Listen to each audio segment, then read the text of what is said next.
Louvado seja o nosso Senhor Jesus Cristo, que nos concede a oportunidade de estarmos mais uma vez estudando a sua palavra, meditando, olhando para o texto sagrado. Hoje nós vamos continuar no capítulo 11 de Atos e estaremos vendo os versículos 19 a 30. Atos 11, do 19 ao 30.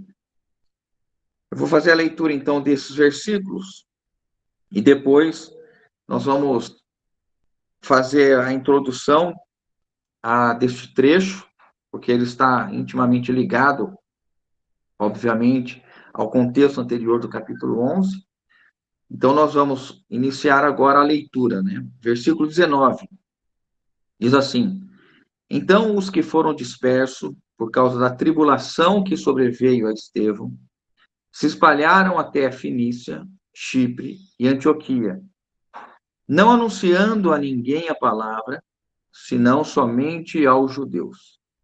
Alguns deles, porém, que eram de Chipre e de Cirene, e que foram até Antioquia, falavam também aos gregos, anunciando-lhes o evangelho do Senhor Jesus.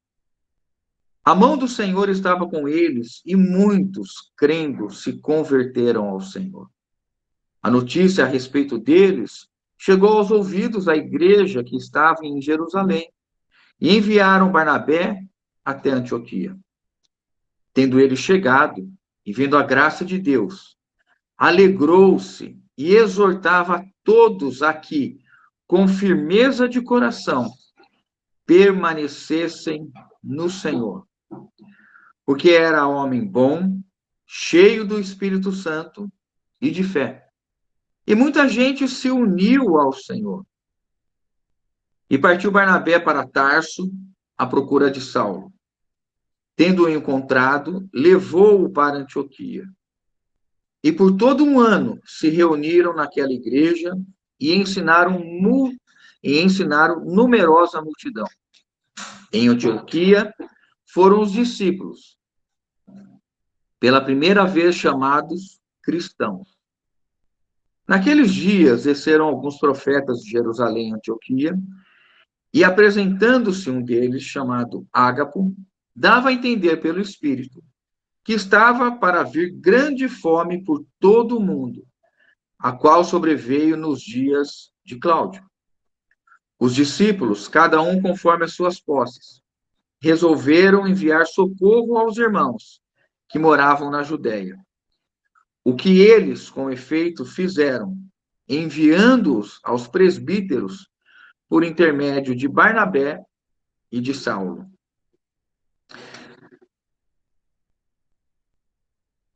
Lucas começa este relato, né, mudando aparentemente de um modo até mesmo abrupto do contexto que ele tinha dado a nós até o versículo 18, em que ele estava reproduzindo os eventos que aconteceram na casa de Cornélio.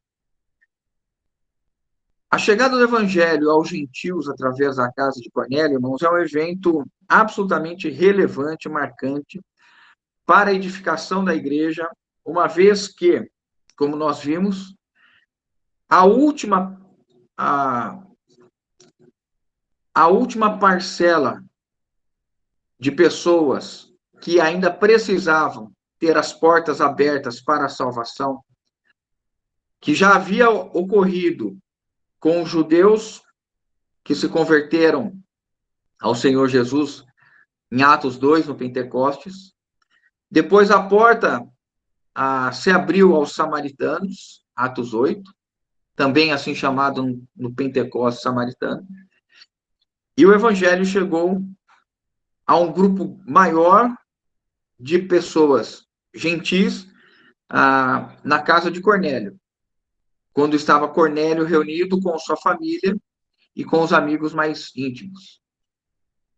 Este evento foi tão relevante que o autor de Atos, inspirado pelo Espírito Santo, ocupou um capítulo e meio, capítulo todo de Atos 10 e o capítulo 11, até o versículo 18, de 1 a 18, para anunciar na primeira vez em Atos 10 e depois reproduzir a partir da visão de Pedro, que viveu todos os eventos, o que tinha acontecido com os gentios na casa de Cornélio, à medida que o Espírito Santo também desceu, batizou, e eles creram, se arrependeram, tiveram arrependimento para a vida, e agora, Lucas, então, nos leva agora para uma outra cena do Evangelho. Lucas começa a nos direcionar para uma outra região, para uma cidade já distante de Jerusalém, e onde nós vamos, então, ver como a igreja agora ela se torna, vou usar esse termo aqui, multirracial. Porque em Antioquia é a primeira vez que nós vamos ter, então, os dois grupos, assim chamados, os judeus e os não-judeus, reunindo e congregando na mesma igreja. Então, a partir desse versículo 19, nós somos informados e direcionados a olhar aquilo que o Espírito Santo está fazendo para o avanço do Evangelho, o progresso do Evangelho, a edificação da sua igreja, que é o foco do livro de Atos, né? Como que o Espírito Santo vai edificando a igreja, vai levantando, então, ou vai fundando igrejas nas cidades, e como o Espírito Santo vai cuidando das igrejas. Então, para nós entrarmos no texto de hoje, né, eu vou ler agora, vou fazendo pequenas divisões dentro desse texto maior que nós lemos, para a gente poder fazer os primeiros comentários. Texto de 19 a 21, vou ler mais uma vez.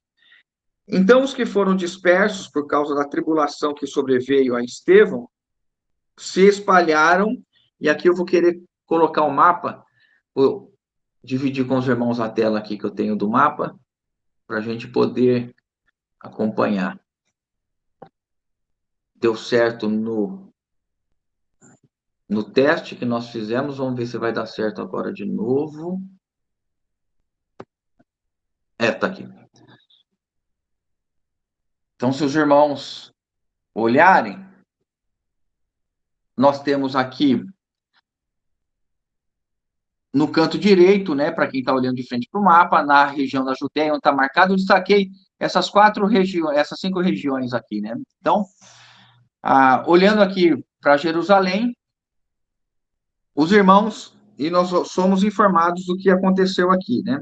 Então, os que foram dispersos por causa da tribulação que sobreveio a Estevão, se espalharam a Fenícia, né? Eles foram para a Fenícia, Chipre e Antioquia. Então, eles saindo de Jerusalém, subiram. Essa área aqui está marcada num verde de destaque, né, onde aparece Tiro, essa região, aproximadamente a região da Fenícia, né? Hoje, essa região é uma província, né? Perdão, na época era uma província da Síria, hoje ela pertence ao Líbano.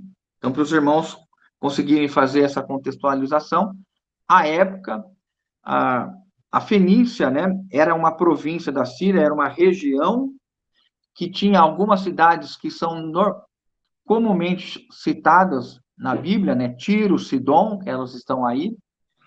Então, os irmãos saíram de Jerusalém por conta da perseguição da época instalada, né? Contra Estevão, e eles sobem para a Fenícia, vão a essa ilha à esquerda chamada Chipre, que hoje é um país dividido com duas nações, os gregos na parte sul da ilha e na parte norte da ilha os turcos.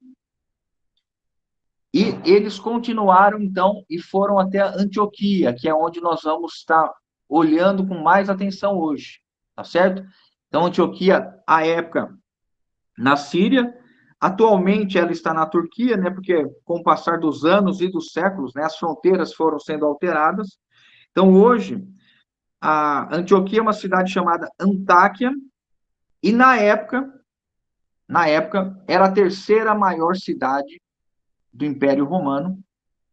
Lembrando que Roma era a grande potência que dominava todas essas regiões, esses países, inclusive a Síria. E Antioquia era, à época, que nós estamos aqui, considerada a terceira maior cidade do Império Romano, atrás somente de Roma, Alexandria Então, aí nós temos Antioquia com cerca, né?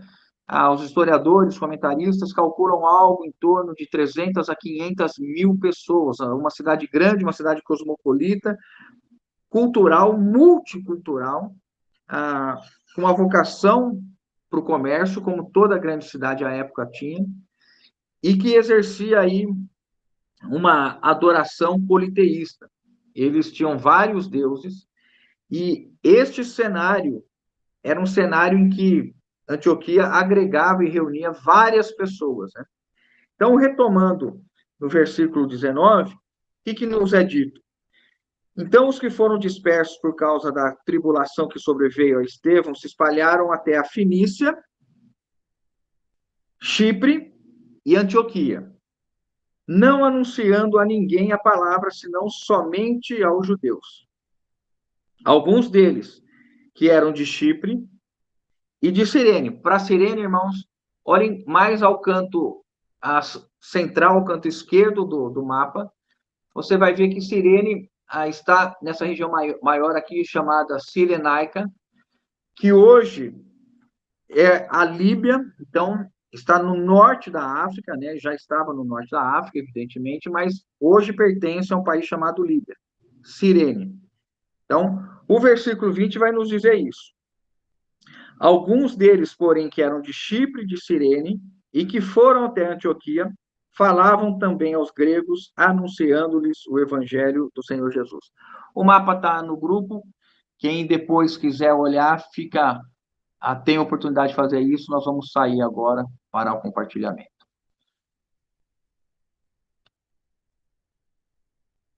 Pronto.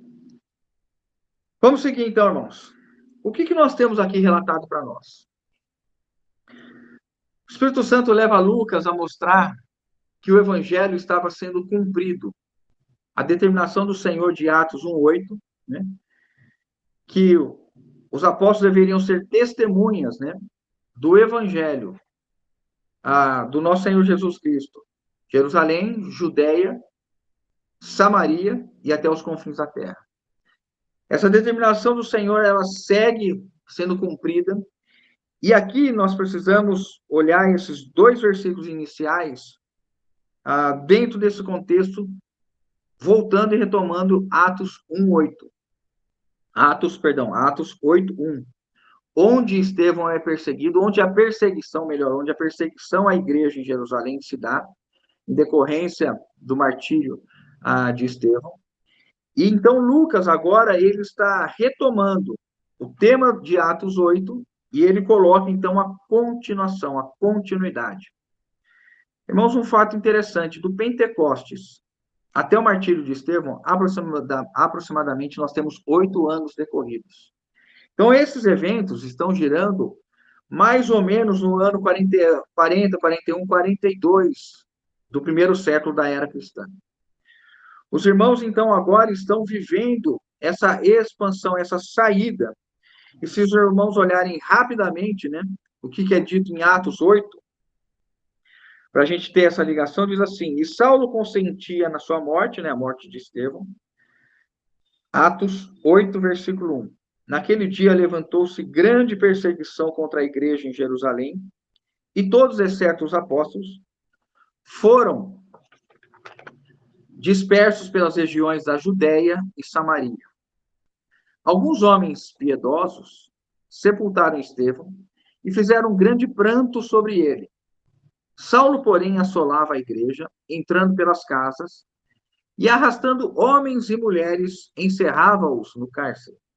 Entre mentes, os que foram dispersos iam por toda parte, pregando a palavra. Esse é o texto que está em Atos 8.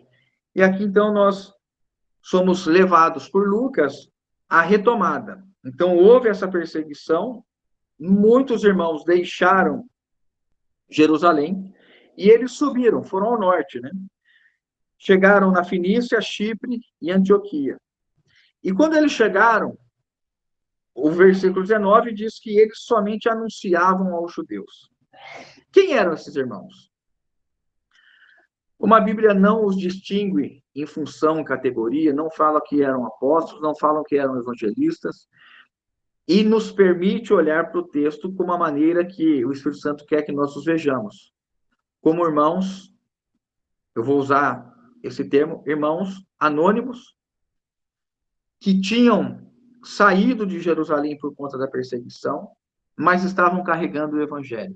E por onde eles iam, eles estavam anunciando o evangelho. Os irmãos se lembram que o Senhor, em Mateus 28, quando ele vai estabelecer aquilo que é chamado da grande comissão, ele diz, ide por toda a terra. O que os irmãos estão fazendo aqui, eles saíram e estão fazendo discípulos em todas as nações, né? É isso que o Senhor determinou ali em Mateus 28. Ide, portanto, fazer discípulos em todas as nações, batizando, ensinando, e aqui os irmãos estavam fazendo isso. No entanto, Lucas diz o seguinte, estes irmãos, por serem judeus e por estarem debaixo de perseguição, entendiam, se viam mais seguros pregando aos judeus. Mas o versículo 20 diz assim, alguns dentre eles, ou seja, deste grupo de irmãos anônimos, desses missionários anônimos, desses comissionados anônimos, desses evangelistas anônimos, alguns deles que vinham de Chipre e de Cirene e que foram para Antioquia também falavam aos gregos. Isso é muito importante, irmãos, porque alguns irmãos que deixaram Jerusalém, e aqui nos é permitido entender que o que Pedro havia dito lá em Jerusalém, como testemunho de que o Senhor havia aparecido para ele, determinando que ele pregasse aos gentios na casa de Cornélio, que não considerasse imundo e nem comum aquilo que Deus havia santificado, alguns irmãos haviam vencido, então, o receio, a tradição e talvez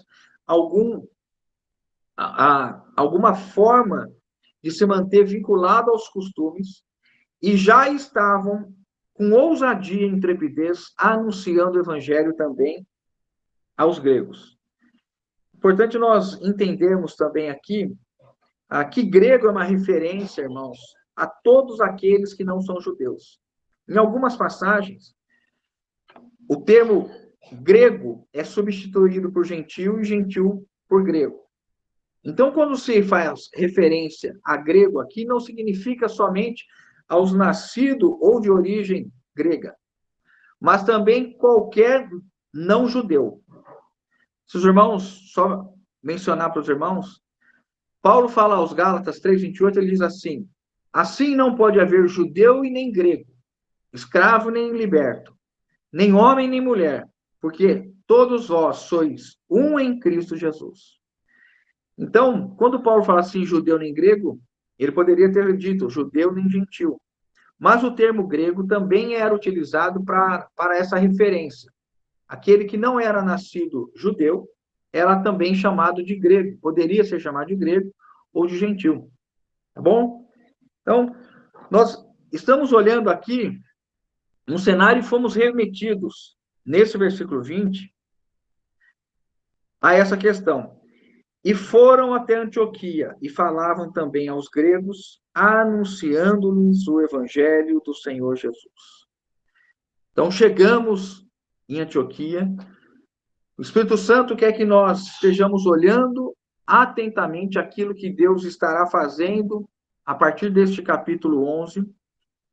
E nós veremos isso acontecendo no capítulo 13. O capítulo 13 é um capítulo que fala bem especificamente sobre a igreja em Antioquia, a assembleia em Antioquia, o que estava acontecendo ali, e como o Espírito Santo está encaminhando para que esta igreja ela esteja absolutamente livre de um ambiente, de uma esfera em que o judaísmo pudesse prevalecer.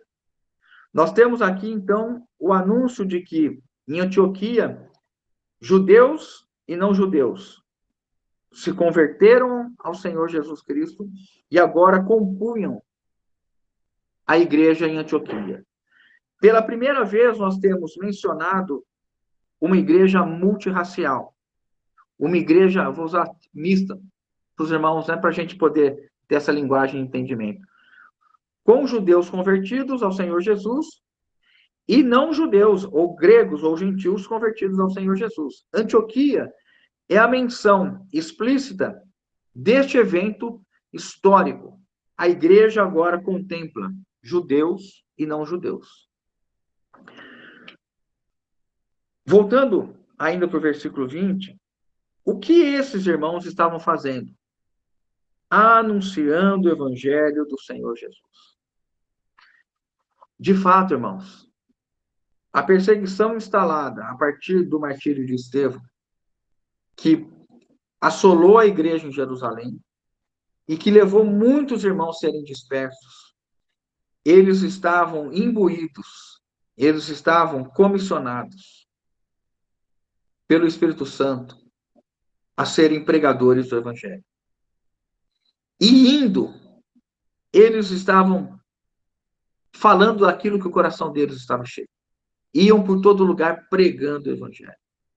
E quando chegam em Antioquia, há um grupo que está dedicado aos judeus, há um grupo que está dedicado aos não-judeus, e eles têm as boas novas da salvação a todos os homens.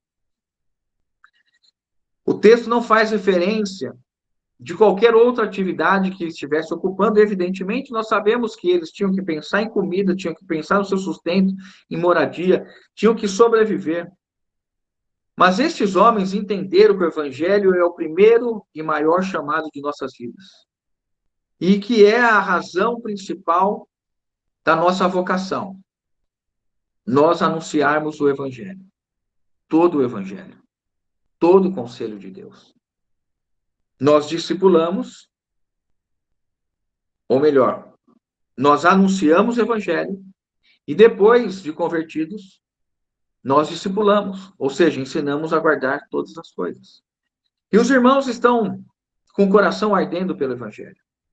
Estão em terras longínquas, costumes, tradições diferentes, hábitos diferentes, mas eles são identificados aqui nem pelo seu nome, nem pela sua profissão, nem pela condição financeira, mas somente por algo que eles faziam.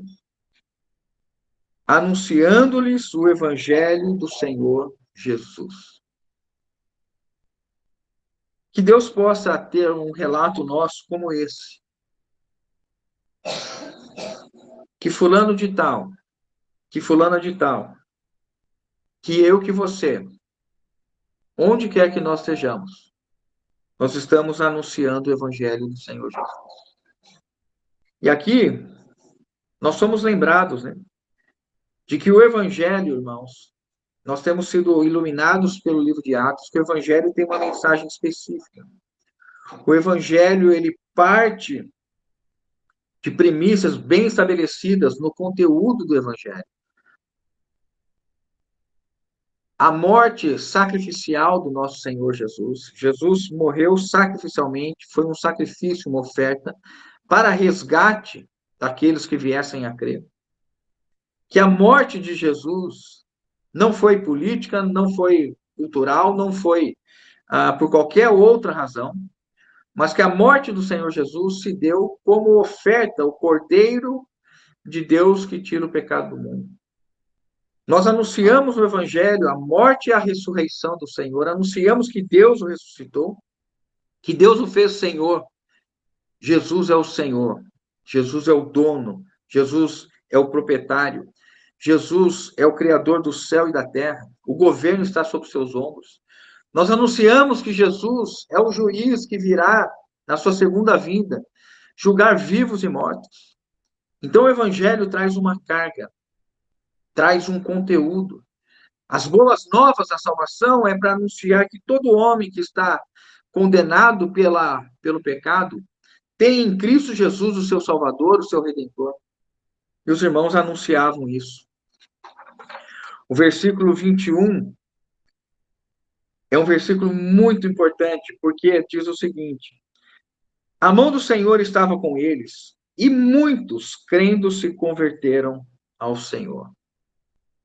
Como resultado da pregação aos gentios e aos gregos em Antioquia, Deus os abençoava, Deus concordava Deus aprovava o que estava sendo feito. Então o Espírito Santo inspira Lucas para que ele diga: a mão do Senhor estava com eles. O que essa linguagem significa? A mão do Senhor estava com eles. A mão indica ação, a mão indica atitude, a mão indica a providência de Deus. Dizer que a mão do Senhor estava com eles significa que Deus agia, que Deus aprovava, que o poder de Deus estava com eles. Deus estava satisfeito, irmãos, com o que ele via em Antioquia. Judeus e gregos convertidos ao Senhor Jesus por meio das boas novas da salvação. Agora estavam vivendo o único corpo, unidos pela morte salvífica, a morte redentora, a morte pacificadora do Senhor Jesus Cristo. E quando o Senhor diz assim, ou melhor, quando o Espírito Santo inspira Lucas, a mão do Senhor estava com eles. E qual era o resultado da bênção do Senhor na pregação do Evangelho? E muitos, crendo, se converteram ao Senhor. Uma frase tão singela, tão simples, mas com um conteúdo, irmãos, doutrinário, um conteúdo teológico tão importante. Porque a pregação da palavra, a importância da pregação da palavra, é fazer com que o conteúdo da fé seja apresentado, para que a pessoa, despertada em sua fé, possa crer. É no crer, é na manifestação da aceitação da palavra pregada, é no agarrar a palavra que se prega, é manifestar a confiança que Jesus, então, é o seu Salvador, que a pessoa é salva. E o que é dito aqui? Que eles estavam crendo. Então, nós temos um elemento fundamental. Nós que estamos o tempo todo envolvidos na pregação do Evangelho, a pessoa precisa crer. E lembra os irmãos, é um texto que a gente tem utilizado também, de Romanos, né? Onde está aqui Romanos 10, 17 diz assim: e assim a fé vem pela pregação, e a pregação pela palavra de Cristo. E assim a fé vem pela pregação, e a pregação pela palavra de Cristo. E os versículos anteriores, né, nós temos destacado, já temos falado algumas vezes. Versículo 13 diz assim, Romanos 10, porque todo aquele que invocar o nome do Senhor será salvo. Como, porém, invocarão aquele em quem não creram? E como crerão naquele de quem nada ouviram? Vou repetir. E como crerão naquele de quem nada ouviram? E como ouvirão, se não há quem pregue? Então, quando é dito, quando nós lemos aqui, e muitos crendo se converteram ao Senhor, nós temos que fazer este pensamento, este raciocínio teológico. Homens enviados da parte de Deus pregaram a mensagem das boas novas do Senhor Jesus, o evangelho da salvação. E as pessoas, pelas palavras vindas de Cristo, tiveram o surgimento da fé. A fé vem por ouvir a pregação. Nasceu-lhes a fé. E pelo ato da fé, eles creram e se converteram. É assim que alguém crê. Então, quando nós pregarmos o evangelho, irmãos, nós precisamos ter esse compromisso com a fidelidade na pregação do evangelho. Versículo 21, né? 22. Quero seguir com os irmãos. Antes só de chegar no 22, só para a gente ter um tempinho aqui na questão de converter ao Senhor. Como é importante, né? Essa sequência que foi construída por Lucas. E crendo, se converteram ao Senhor. Converter é voltar-se. Né? Então, os homens, assim é a nossa história. Nós caminhávamos em um sentido de perdição, de destruição, porque todos nascem pecadores, destinados à perdição eterna, até que nós conhecemos as boas novas da salvação. Uma vez que nós ouvimos e cremos, nós deixamos o caminho, aquele sentido da condenação, e nós voltamos para o Senhor Jesus. Nós nos convertemos ao Senhor. A construção aqui mostra isso. A fé veio da pregação e a fé gerou o crer. No crer, eles se converteram. O que nós somos hoje? Convertidos ao Senhor. Nós nos voltamos. O nosso caminho mudou completamente. Nós estamos inteiramente entregues hoje à direção do Senhor. Seguimos o Senhor. Acompanhamos o Senhor por onde quer que ele vá, porque nós nos convertemos, nós nos voltamos ao Senhor. É essa medida de graça que os irmãos experimentaram. Ouviram, creram e se converteram. Agora sim, o versículo 22. A notícia a respeito deles chegou aos ouvidos da igreja que estava em Jerusalém. E enviaram Barnabé até Antioquia. A primeira questão que pode acontecer ou ocorrer com a maioria de nós é perguntar qual era a intenção dos irmãos em Jerusalém de enviarem Barnabé para Antioquia. Seria um interesse de controle? Seria um interesse de estabelecer uma autoridade? Seria um interesse de criar ou vincular, aspas, uma igreja filial, uma assembleia filial? Seria essa a intenção desses irmãos? Evidentemente que não, irmãos. Quando os apóstolos ouviram que Samaria recebera o evangelho, eles encaminharam Pedro e João. E ali, chegando na Samaria, os irmãos oravam e o Espírito Santo descia sobre os samaritanos. O que está sendo demonstrado aqui é o zelo que existia no cumprimento, na realização da obra de Deus. Esses irmãos apóstolos, inicialmente, nós vimos, o Senhor determinou que eles fossem testemunhas e que eles promovessem o avanço, que eles promovessem a divulgação do Evangelho, a propagação do Evangelho. E a igreja, vejam, irmãos, que o versículo 22 é enfático em dizer que chegou aos ouvidos da igreja que estava em Jerusalém e enviaram Barnabé a Antioquia. O versículo não diz que foram os apóstolos que enviaram. Em Atos 8, diz que os apóstolos enviaram Pedro e João. Mas aqui, o que nos é permitido deduzir é que os irmãos aprenderam com os apóstolos o zelo com a casa de Deus, o zelo com a obra. E ao ouvirem a respeito do que estava acontecendo na distante Antioquia, eles encaminharam o irmão até lá. Com qual propósito? De que, verificando a situação, se necessário correções, se necessário ajustes, para que então eles tivessem paz e segurança de que estavam sendo zelosos no cuidado com a casa de Deus.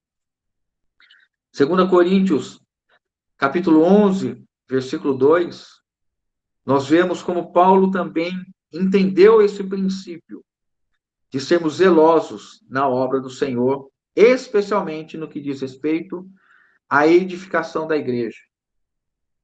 Paulo diz, porque zelo por vós com o zelo de Deus. Irmãos, lidar com a igreja de Deus, com os irmãos, viver em uma comunidade, exige de nós um zelo que não é um zelo natural. É o zelo que procede de Deus, porque Deus é zeloso na edificação da sua casa. Se Deus é zeloso, nós devemos ser também zelosos. Zelosos no amor, no cuidado, na consideração com cada um dos irmãos. Zelosos no amor, no cuidado e na consideração de cada um dos irmãos.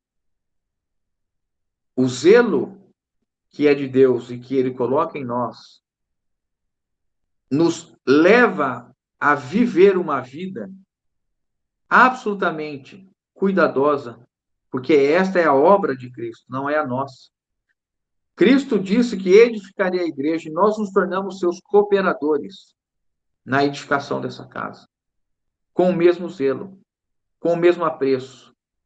Irmãos, viver em comunidade, viver em assembleia, deve trazer em nós um temor santo, porque nós estamos lidando com os santos de Deus para a edificação deste corpo, para que Cristo seja formado e que a igreja seja conformada à imagem de Cristo. E nós estamos nesse processo. E aí os irmãos, o que eles fazem? Eles enviam Barnabé até Antioquia. Quem era Barnabé, irmãos? Barnabé é mencionado a primeira vez em Atos capítulo 4, versículo 36 e 37. Eu vou ler para os irmãos. Atos 4, 36 a 37. José, a quem os apóstolos deram o nome de Barnabé. Em Atos 4, os irmãos se recordam, né, que os irmãos estavam recém-convertidos em Jerusalém e estavam vivendo uma esfera de poder do Espírito Santo, tamanha que eles estavam vendendo seus bens para sustentar e suprir a necessidade dos irmãos. É nesse contexto que José, que recebe o apelido, né, ou sobrenome de Barnabé, nos é apresentado. Atos 4, 36 a 37. José, quem os apóstolos deram o sobrenome de Barnabé, que quer dizer filho da exortação, levita, natural de Chipre. Quem era, então, Barnabé? Este irmão, ele era um judeu da tribo de Levi, era um levita, ou seja, era um judeu da gema, era um judeu mesmo, que descendia da tribo do sacerdócio, e ele era natural de Chipre. E Chipre é uma das cidades, ou das regiões, na verdade, essa ilha, que os irmãos, na dispersão, foram e chegaram. Antioquia, alguns irmãos vindo de Chipre. Então, a igreja em Jerusalém, sabiamente, envia alguém que era de Chipre, que, portanto, falava tanto hebraico quanto grego, que estava convivendo e vivendo em Jerusalém desde o surgimento, desde o Pentecostes, que estava sendo doutrinado pelos apóstolos, ouvindo a doutrina dos apóstolos, que muito provavelmente ouviu o testemunho de Pedro a respeito da ação de Deus para os gentios na casa de Cornélio, e este irmão, então, agora ele vai em Antioquia. E quando ele chega em Antioquia, irmãos, o versículo 23, o que é dito? Tendo ele chegado, vendo a graça de Deus, alegrou-se e exortava a todos a que com firmeza de coração permanecessem no Senhor. A construção aqui é lindíssima, porque este irmão, que foi apelidado de Barnabé, que significa filho da exortação, né? Era a maneira que, na figura de linguagem da época, eles reportavam as características de uma pessoa que exortava, dizendo que era filho da exortação. Imagine o que é a exortação. A exortação para nós hoje talvez tenha um sentido mais... eu vou usar esse termo mais duro, mais rígido, mas a palavra exortação, ela tem por essência, irmãos, a questão do encorajamento, a questão do levar adiante.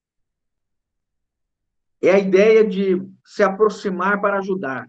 Quem exorta está se aproximando para ajudar, para encorajar, para levar adiante. Então, é uma situação em que a pessoa está sendo impulsionada. Barnabé era alguém que impulsionava as pessoas, os irmãos. Ele fortalecia. E por ser este filho da exortação, este filho do encorajamento, e que Deus nos torne e nos levante filhos do encorajamento. Que teu esposo, tua esposa, teu pai, tua mãe, teus filhos possam dizer que em casa há um filho do encorajamento. Alguém que impulsiona, alguém que fortalece, alguém que estimula, alguém que a todo tempo está buscando estar junto para que o próximo passo seja dado. E o versículo 23 diz, né, que ele se alegrou. Creio, irmãos, que essa é a situação mais natural de alguém que reconhece e sabe a importância da obra do Senhor. Viajar, naquela época, não era algo fácil. Possivelmente, nós estamos falando de uma cidade aí com 300, 400 quilômetros de distância, Antioquia de Jerusalém. Alguns chegam a dizer 500 quilômetros.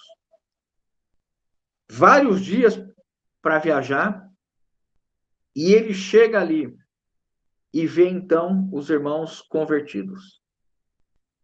O que ele diz aqui, o versículo diz, vendo a graça de Deus. Ele se alegrou de ver os irmãos, judeus e gregos, juntos, convertidos ao Senhor Jesus, vivendo em assembleia, vivendo em comunidade, a comunidade da fé no Cristo. E ele se alegra. E isso deve ser, ou essa deve ser a nossa reação, de nos alegrarmos onde a obra do Senhor está sendo realizada. Irmãos, e não importa por quem. Às vezes, o maligno tenta levantar na nossa carne, que é caída, ponta de ciúmes, de inveja. Às vezes, em vez de se alegrar, alguém pode tentar desmerecer, porque não foi ele o vaso utilizado pelo Senhor para que a obra seja feita. Irmãos, onde houver convertidos ao Senhor, onde houver crentes ao Senhor, onde a obra, a palavra do Senhor estiver sendo difundida aí, divulgada, nós devemos nos alegrar. Claro que existem outras implicações, né? Mas que não vêm no momento agora. Há outras questões que podem implicar naquilo que está sendo praticado, vivido, se há desvio, se há mistura.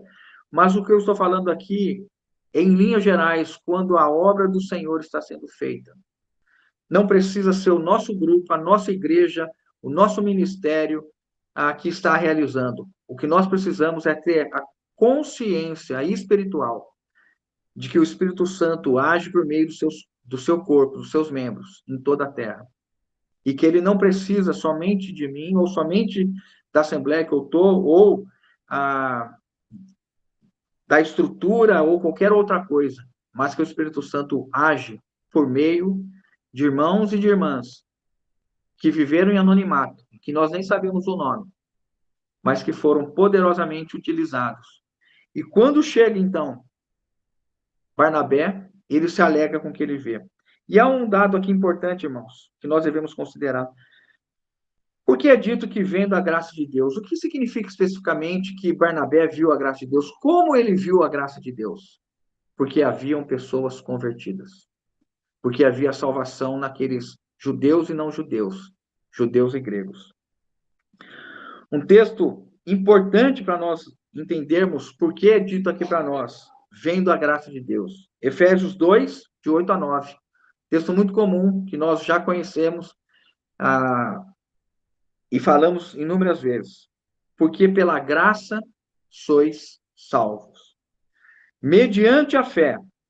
E isto não vem de vós, é dom de Deus, não de obras para que ninguém se glorie. E Tito 2, 11 e 12. Tito 2, 11 e 12.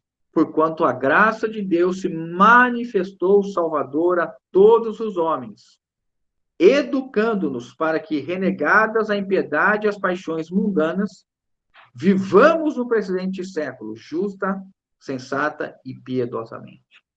Então, em Efésios diz, pela graça sois salvos. Barnabé chega em Antioquia, viu um número grande de irmãos convertidos ao Senhor, crentes no Senhor Jesus, que ouviram a saudável pregação do evangelho, a fé foi gerada e eles creram. Então Barnabé diz: a graça de Deus está aqui, porque é a graça que salva. Pela graça sois salvos. Mediante a fé. Veja como o evangelho ele se une, o evangelho tem uma linha perfeita, suave, coerente. Os textos se reúnem e mostram uma visão ampla de como Deus age. Mediante a fé, e isso não vem de vós, é dom de Deus, não de obras para que ninguém se glorie. Então, Barnabé vê a presença de crentes, de convertidos, ele diz: a graça está presente aqui. E também a graça estava presente, porque agora dos dois fez um só. A cruz de fato uniu judeus e gentios.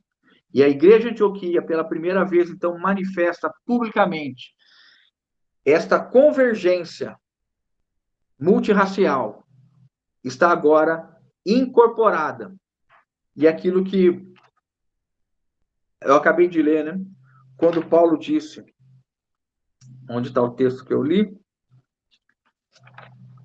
Vou voltar aqui o texto que eu li. Gálatas 3:28. Assim não pode haver judeu nem grego, nem escravo nem livre, nem homem nem mulher, porque todos vós sois um em Cristo Jesus. Antioquia surge para nós agora, irmãos, como uma manifestação clara de que havia uma assembleia que congregava judeus e gentios, mas que, na verdade, todos agora eram um em Cristo Jesus. Que coisa linda, irmãos.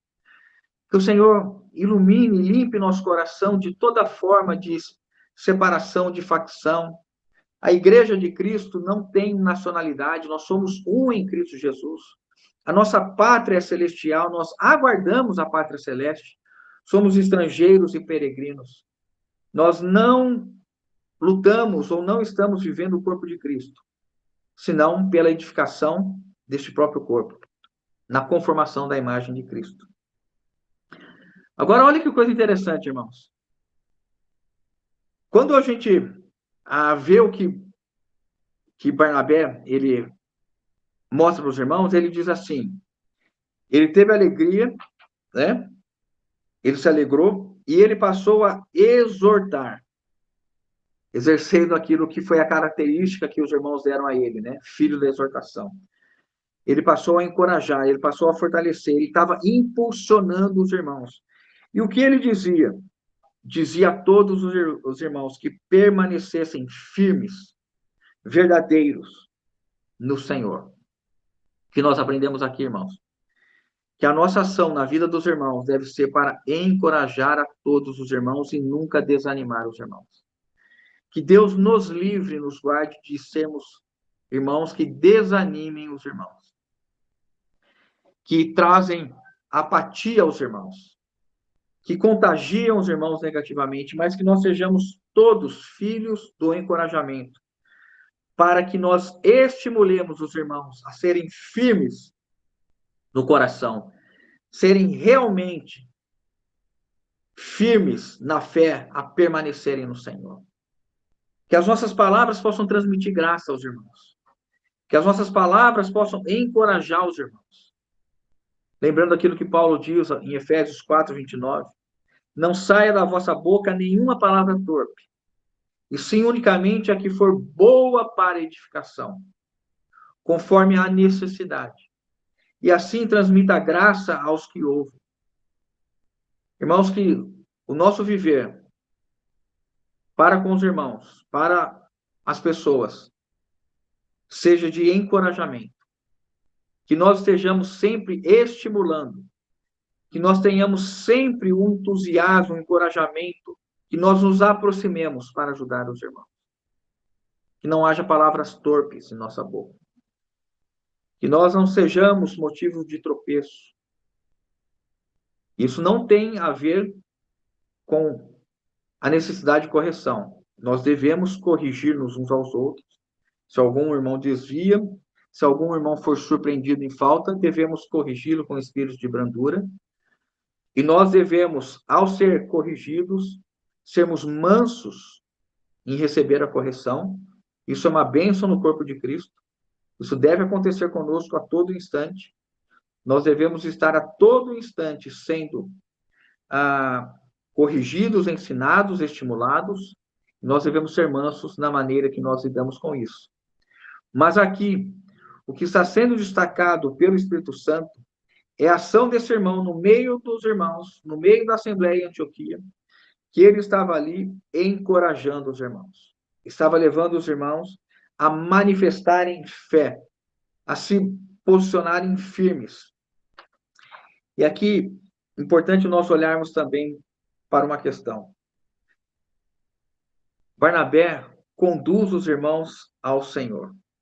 Seria muito fácil, irmãos, Barnabé vindo de Jerusalém, tendo convivido com os apóstolos, direcionar os irmãos a uma sujeição a Jerusalém, à liderança de Jerusalém. Mas o que Barnabé faz é direcionar os irmãos a permanecerem no Senhor, porque é o Senhor Jesus que é o resgatador, o Salvador e o Senhor da vida de cada um de nós. Barnabé não diz sujeitem-se e sigam a Pedro, que é o apóstolo, a Paulo ainda nem estava aqui, né? A João, ou a Tiago, ou a qualquer um dos outros apóstolos. A graça de Deus era vista porque os irmãos se converteram ao Senhor Jesus Cristo. E Barnabé os ensinou a se manterem voltados ao Senhor Jesus. Barnabé não exigiu uma obediência de uma igreja que veio posteriormente, que foi fundada, gerada depois de Jerusalém, e isso é comum no nosso meio que nós vivemos. Haver uma ascensão, uma pseudo-autoridade por aqueles que vieram primeiro, como se tivessem uma hierarquia, e aí vincular aqueles que vieram na fé posteriormente a um grau de sujeição, e reconhecendo que aquela pessoa tem autoridade e deve ser tido como alguém especial. Irmãos, isso está cheio no nosso meio, né? No meio cristão, no nosso meio. Mas o que nós vemos aqui é Barnabé direcionando os irmãos, permaneçam no Senhor. Versículo 24. Porque era um homem bom, cheio do Espírito Santo e de fé. A construção aqui é bem interessante, né? Porque primeiro Lucas fala da ação de Barnabé, e agora Lucas vai falar como era, ou qual era o coração de Barnabé. Ele era um homem bom. O que isso significa, irmãos? Que quando ele chega e vê a obra do Senhor sendo realizada em Antioquia, ele entende que ele está ali para servir os irmãos. E não para exigir respeito e sujeição e submissão. Mas ele veio com o propósito de ser um servo. Aquele que quiser ser o maior, seja o que sirva. E quando ele se identifica com os irmãos, na condição de servo, na condição de alguém que veio para ajudá-los, ele manifesta a bondade como fruto do Espírito Santo. A bondade, a benignidade, essa capacidade de ser amável.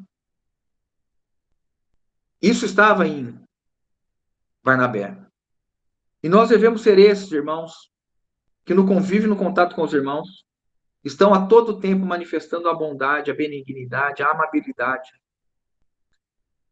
Ele era um homem que foi gerado, produzido e foi conformado pelo Espírito Santo. Porque desde o início da sua conversão, ele já doava seus bens e aprendeu a viver e foi doutrinado na tradição apostólica, ouviu o ensinamento dos apóstolos e agora estava vivendo e praticando aquilo que ele foi ensinado. E ele era um homem bom, ele era um homem que estava útil, que estava apto e era útil para a obra do Senhor ali. Não tinha arrogância, não tinha petulância, não se sujeitava ou não se colocava como alguém que os irmãos deveriam se sujeitar. E ele poderia fazer isso. Eu estou o tempo todo com Pedro, eu estou o tempo todo com João, com Tiago. Eu tenho condição de ensiná-los. Vocês devem me ouvir. Deus me usa. Eu sou o canal de Deus para que vocês recebam revelação. Ô, irmãos, quanta arrogância e orgulho há hoje no nosso meio, na nossa família, porque os irmãos se afastam da presença do Espírito Santo e dão margem a isso, né? Aí o versículo 24 continua: cheio do Espírito Santo, era um homem bom, cheio do Espírito Santo e de fé. E muita gente se uniu ao Senhor. Barnabé aprendeu a viver e a estar sempre cheio do Espírito e a manter a sua fé alimentada a todo tempo. Quem de mim se alimenta, por mim viverá. Era um homem voltado à presença do Senhor, à vida devocional, à vida de oração, de meditação, contemplação ao Senhor, cheio da palavra de Deus, alimentado pela fé, e o resultado é que ele podia servir aos irmãos. E aí Lucas termina no versículo 24 dizendo: e muita gente se uniu ao Senhor. Aqui já acrescentando o serviço de Barnabé junto ao serviço dos primeiros irmãos da dispersão. Esses comissionados anônimos, esses evangelistas anônimos, que agora estão já vivendo em comunidade em Antioquia, e Barnabé já está servindo. E aí o Espírito Santo traz essa nota para nós. E muita gente se uniu ao Senhor. Aqui não diz que muita gente se uniu à igreja em Jerusalém, muita gente se uniu aos apóstolos, muita gente se uniu a esse ou aquele, mas muita gente se uniu ao Senhor. 1 Coríntios 6,17, mas aquele que se une ao Senhor é um espírito com ele. O que isso significa, irmãos? Que o Espírito Santo, quando alguém crê, vem habitar no nosso espírito. E nós temos agora uma unidade indissolúvel com o Senhor por toda a eternidade. E interiormente o Espírito Santo nos guia, nos conduz pela unção, pela consciência e pela comunhão. E nós podemos agora ouvir a direção do Espírito Santo. Versículo 25, para nós chegarmos já na parte final. Versículo 25. E partiu Barnabé para Tarso à procura de Saulo. E partiu Barnabé para Tarso à procura de Saulo. Lucas agora ele faz uma interrupção e coloca-nos numa outra cena. Nós estamos olhando para Barnabé, como Barnabé está ativo na igreja em Antioquia, servindo os irmãos ali, mas agora nós vemos mais uma virtude nesse irmão, mais um atributo. Ele é alguém que, vendo a necessidade de pregação, de ensino, e por ele ter introduzido Saulo aos irmãos de Jerusalém, isso está dito lá em, se eu não me engano, Atos 8 também, quando ele é levado, né? Atos 9, quando ele é levado aos irmãos, depois que Saulo se converte no caminho de Damasco, Barnabé que o introduz à comunhão com os irmãos. E Saulo já começava naquela época a pregar e anunciar que Jesus era o Cristo. Então, de Antioquia para Tarso não era uma longa distância. Barnabé, sabendo da necessidade de ter mais irmãos servindo ali, e reconhecendo que Paulo tinha o dom de mestre, vai buscá-lo. Irmãos, o que isso nos ensina? Que nós devemos estar sempre atentos e sempre preparados e com coração para buscarmos e resgatarmos os irmãos. Há um chamado para cada um de nós, para nós buscarmos os irmãos. Se não tivesse Barnabé na vida de Saulo, Saulo não seria este irmão que foi tão utilizado pelo Senhor, e nós vamos ver a partir do capítulo 13, na divulgação do evangelho em terras gentias, E nós não teríamos sido alcançados, nós, aqui, se o ministério do apóstolo Paulo não tivesse sido alcançado pelo ministério de Barnabé. Portanto, irmãos, quando esse pequeno versículo 25 diz, e partiu Barnabé para Tarso à procura de Saulo, nós somos levados pelo Espírito Santo a nos questionarmos, quem eu tenho buscado nesses dias? Qual é o irmão que eu tenho buscado para a comunhão, para o resgate, para a esfera do serviço? Quem eu tenho olhado e orado ao Senhor? Senhor, eu preciso de irmãos para servir. Me introduz irmãos, me dá irmãos. E qual tem sido a nossa disposição em buscar esses irmãos? Versículo 26 diz assim, e tendo-o encontrado, levou a Antioquia, e por todo um ano se reuniram naquela igreja e ensinaram numerosa multidão. Em Antioquia foram os discípulos pela primeira vez chamados cristãos.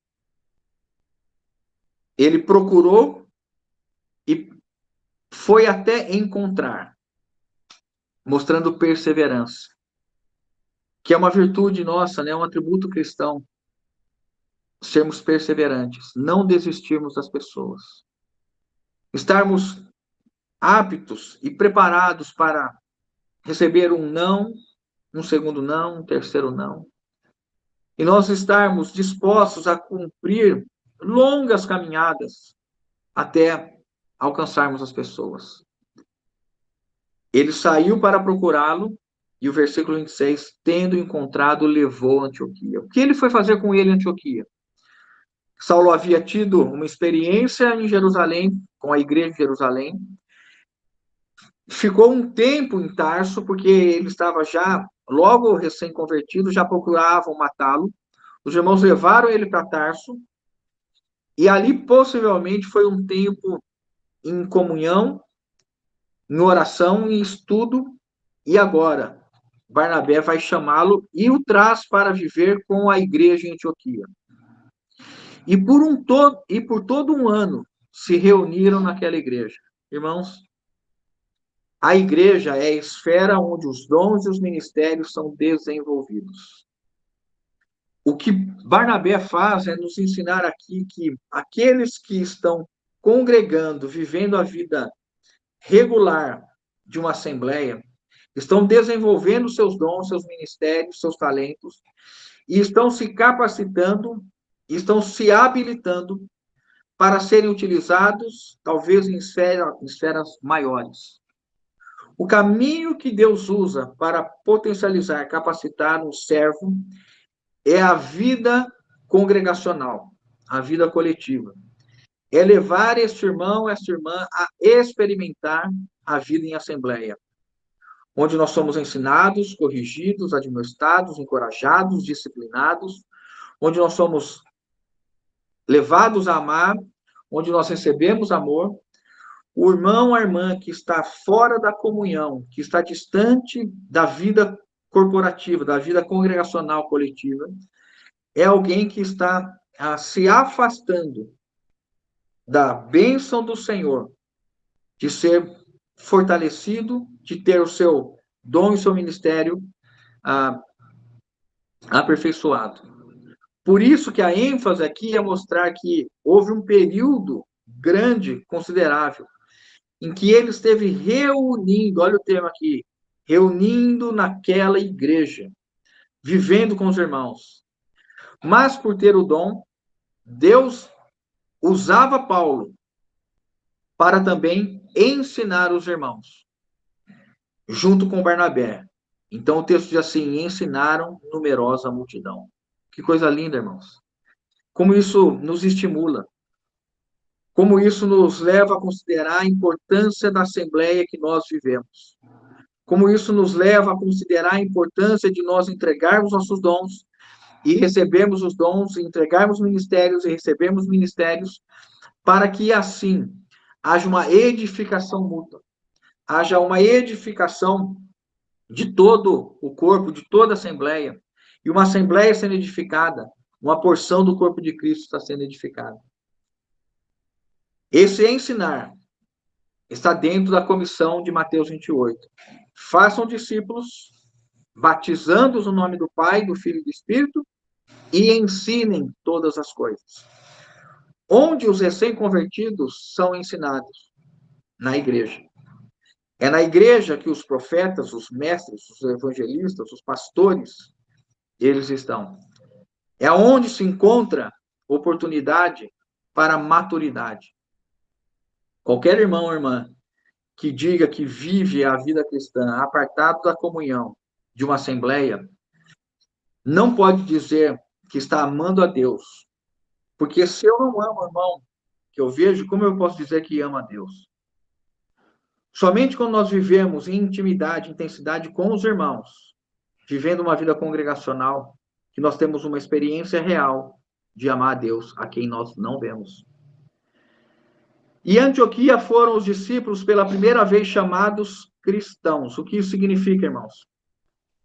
Há dois entendimentos aqui. Primeiro, que a utilização deste termo cristãos foi utilizado inicialmente por aqueles que não eram cristãos no sentido pejorativo, no sentido de zombar dos irmãos, dos convertidos, fazendo uma referência de que eles não tinham outro assunto, que não viviam outra coisa, que não falavam de outra coisa, e que eles pertenciam a um tal de Cristo, que já havia morrido.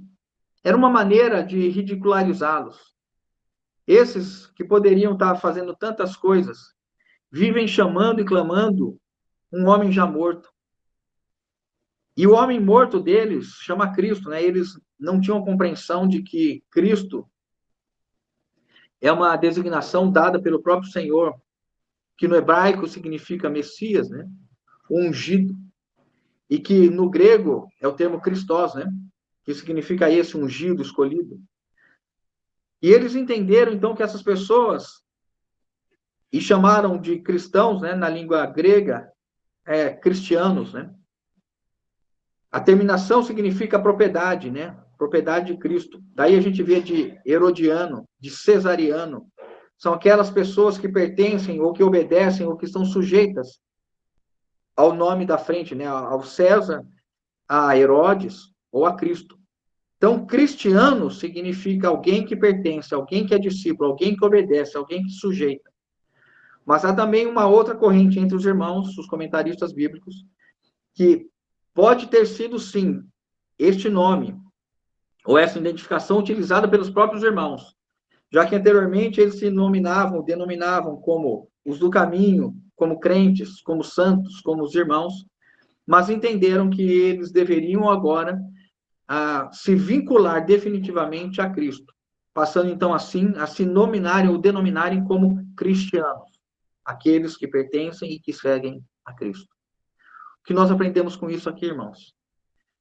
É que se as pessoas olharem para nós hoje, elas podem nos chamar de cristianos? No seu trabalho, na sua escola, na sua faculdade, dentro de casa, o teu marido, a tua esposa, o teu filho pode te chamar de cristiano? Pode dizer que você pertence a Cristo? Nós somos conhecidos na quitanda, no mercado. Claro que a gente fala assim nos lugares que a gente frequenta, né? E que a gente pode manifestar. Não estou dizendo você passou num metrô, passou numa estação ou entrou numa loja uma única vez e já é. Não. Estou falando onde nós temos uma frequência.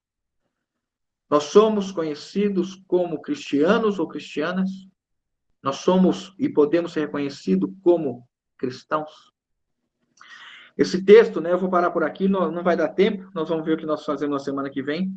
Versículo 27 ao 30, nós falamos em outra oportunidade, na semana que vem.